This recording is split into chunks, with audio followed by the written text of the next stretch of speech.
పవన్ కళ్యాణ్ గారు నాకు ఎక్కడ నచ్చాడంటే, హీరో సినిమా ఇది తీసేయండి, ఎంత కోట్ల మందిని ప్రభావితం చేసే వ్యక్తి అంటే సనాతన ధర్మం అని ఒక స్టేజ్ మీద ఆయన మాట్లాడినందుకు కొన్ని కోట్ల మంది నెక్స్ట్ మినిట్ గూగుల్లో సెర్చ్ చేశారు వాట్ ఈ సనాతన ధర్మం. ఈ జనరేషన్ పిల్లలు యూత్ వాళ్ళకి సనాతన ధర్మం అంటే తెలియదు. అంతటి ప్రభావితం చేయగలిగే స్థాయిలో ఉండటం అనేది దైవాంశ లేకపోతే సాధ్యం కాదు మిత్రమా. డబ్బు అనేది మనిషికి యాసిడ్ టెస్ట్ లాంటిది. డబ్బు దగ్గర నువ్వు ఎలా ప్రవర్తిస్తున్నావో దట్ షోస్ యువర్ క్యారెక్టర్. అసలు డబ్బు వద్దనుకున్నాడు ఆయన పవన్ కళ్యాణ్ గారు. అక్కడ నాకెందుకో క్లిక్ అయింది, మ్యాచ్ అయింది.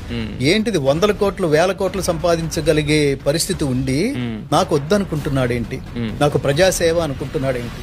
అది నిజంగా సేవ కాదు, చాకరీ. అది కూలివాడి కంటే వాడు నిరంతరం నువ్వు ఫోన్ చేస్తే లిఫ్ట్ చేయకపోతే పామరుడు సాధారణమైన వాడు నిన్ను ఎంత తిడతాడో అది లెక్కలేదు.